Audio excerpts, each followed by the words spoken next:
Olá, tudo bem? Vamos aqui ao primeiro Papo com Torquato do ano de 2023. E aqui as perguntinhas que nos chegaram. As perguntas muito boas, inclusive.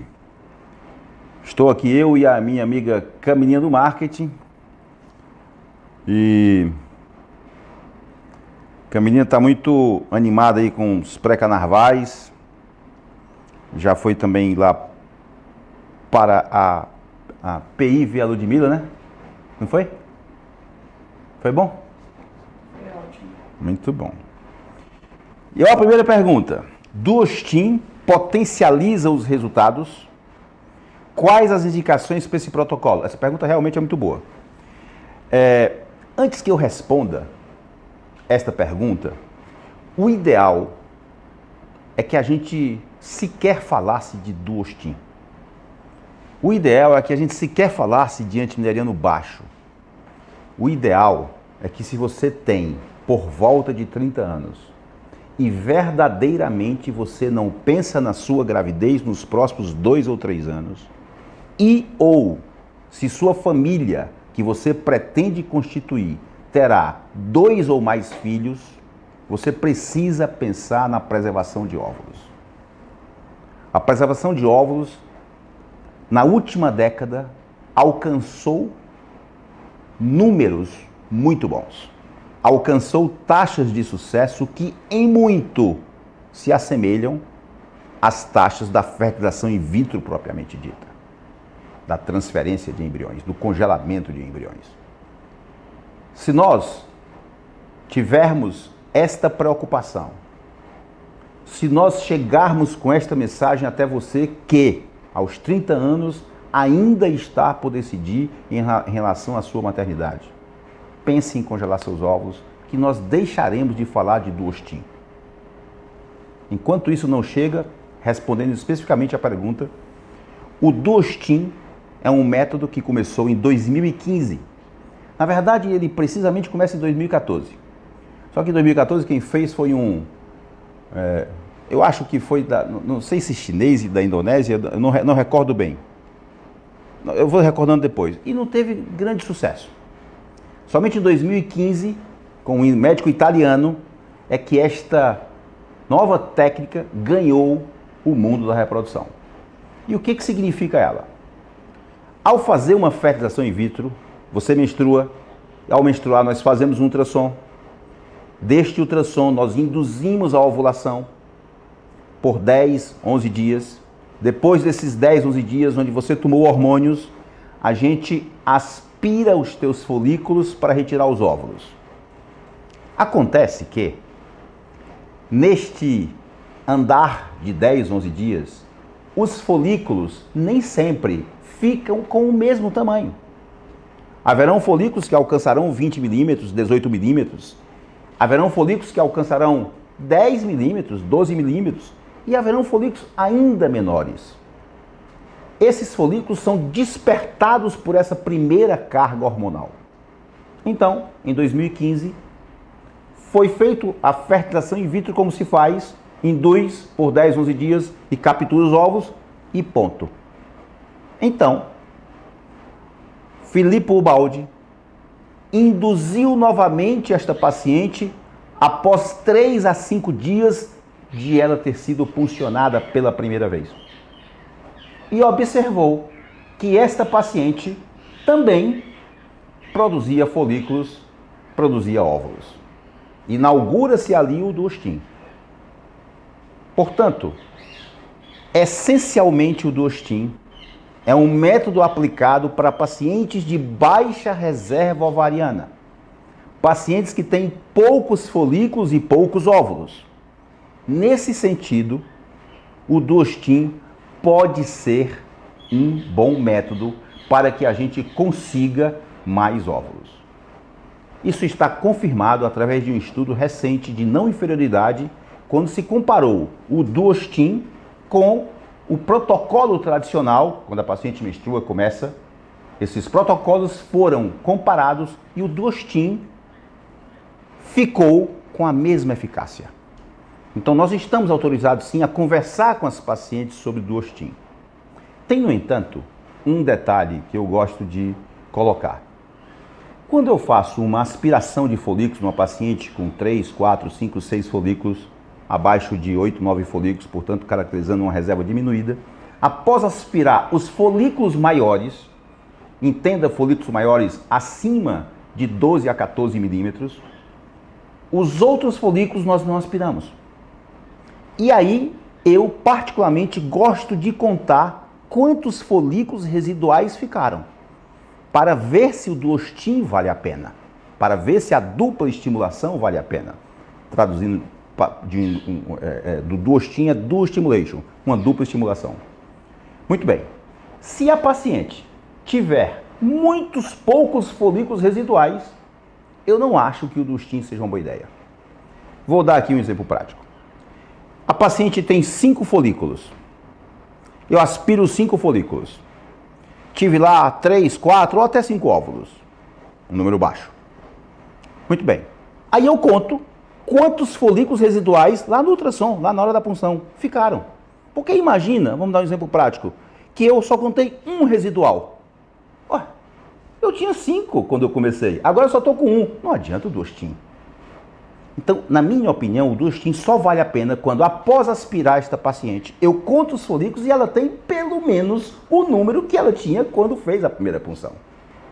Então, isso é digamos assim, claro, isso aqui é uma coisa minha, né? Mas, portanto, isso pode diferir entre o serviço, entre os colegas, isso é um critério meu. Então, a dupla estimulação é uma boa ideia, desde que, para mim, seja mantido esse critério. Tenho endometriose profunda e estou grávida, há chances de aborto? Boa pergunta. Boa pergunta. Porque parece que sim. Parece que sim.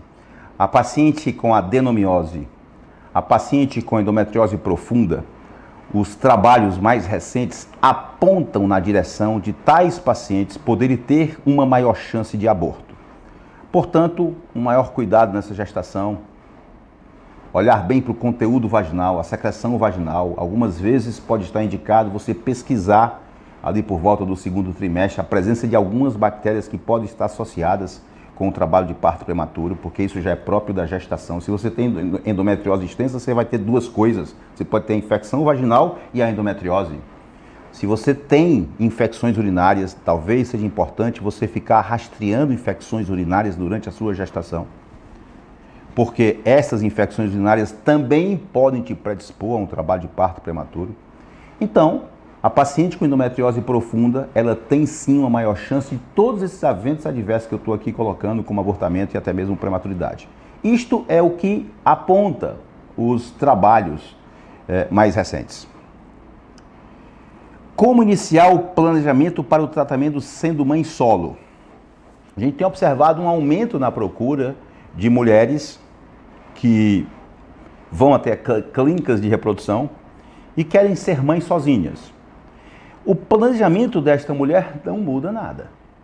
Talvez o principal aconselhamento que eu daria seria que tais mulheres precisam, e aí não apenas as que serão mães solo, mas de uma forma geral, precisam estar de olho na sua reserva ovariana.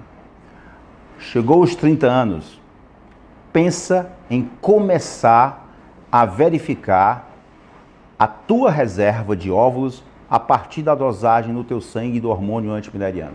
Eu diria que talvez para a mãe solo essa seja a primeira preocupação. Porque você chegar aos 40 anos, 42 anos, 45 anos para ser mãe solo, nós teremos uma enorme dificuldade em conseguir óvulos que gerarão embriões saudáveis. Eu diria que a primeira preocupação seria essa. As outras preocupações decorrem, obviamente, de qualquer tipo de gestação. Uma boa dieta, um programa de atividade física, um bom peso para iniciar a gestação, um bom pré-natal, enfim, toda essa orientação já dada para as outras mães. Tenho salpingite. Isso dificulta em relação a tentar engravidar? Salpingite é uma inflamação na trompa. Não é um diagnóstico tão fácil de ser dado. Normalmente, a desconfiança desta patologia começa pela histerosalpingografia, que mostra sinais inespecíficos de uma salpingite.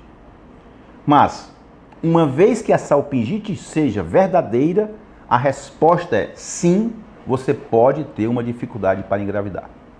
E como é que acontece? O porquê dessa dificuldade, né? É o seguinte, a vagina é um meio rico em bactérias. Esta vagina é um tubo que se comunica com outro tubo mais alargado, que é o útero. E do útero partem outros dois tubinhos menores, que são as trompas. Portanto, é um tubo só. Através, mas não exclusivamente, das relações sexuais, pode-se adquirir bactérias que conseguem sair da vagina, chegar até o útero e de lá irem às trompas. E lá provocar uma inflamação, infecção nas trompas, que fica conhecido aqui como o termo de salpingite. Lá nas trompas, as células mucosas, eu vou dizer, tá difícil, o que é célula mucosa? São as células da superfície da trompa. Imagina aqui essa caneta, mas imagina que isso aqui é um cano. Imagina um cano. Dentro do cano tem as células mucosas da trompa. E essas células mucosas, elas têm uns cílios, uns cabelinhos. Esses cabelinhos, se tu imaginar que o útero está aqui e o ovário está aqui, esses cabelinhos vão levando o óvulo fecundado em direção ao útero. Muito bem. Essas células mucosas ciliares são afetadas por estas infecções. Então, a prevenção dessas infecções se faz única e exclusivamente pelo uso de preservativos. Não há outra forma de você prevenir-se de uma IST, uma doença de transmissão sexual, uma infecção de transmissão sexual, sem o uso dos preservativos. Eu acho que é assim, porque aqui está escrito assim, ir parta, mas deve ser ir para a segunda cirurgia de endometriose ou arriscar uma fertilização in vitro. Não é tão fácil responder sem mais detalhes. O grande norte de uma cirurgia para endometriose, primeiro que nós temos que colocar muito claramente. Você tem endometriose, ok, mas aonde? É no ovário? Então, já na primeira cirurgia de endometriose no ovário, você deve ter um imenso cuidado com a tua reserva. Eu aconselharia, mas isso é um critério meu, portanto isso não pode ser extensivo para os outros serviços, que diante de uma endometriose no ovário para uma paciente que vá se operar, ela dose antes o antimileriano. Porque, classicamente, as pacientes com endometriomas têm uma reserva de óvulos menor. Mais comumente, a baixa reserva habita as pacientes com endometriose nos seus ovários. Então, se você vai operar, e aí não importa a primeira ou a segunda vez, o seu ovário tenha conhecimento prévio do seu antimileriano, para que se faça um bom planejamento cirúrgico. Quando você fala, vou para a segunda cirurgia, e se eu estou falando, se for no ovário, o seu cuidado tem que ser muito aumentado. Porque você vai operar o ovário pela segunda vez, e não tem jeito. Ao se operar um ovário com endometrioma, tecido saudável será destruído. Para que vocês tenham uma noção da magnitude da minha fala, o antimileriano, o marcador da reserva de óvulos, tende a cair 30 a 50% após um ano de uma cirurgia no ovário. Então, se você vai para uma segunda cirurgia, a sua atenção deve ser muito mais do que redobrada em relação ao antimileriano.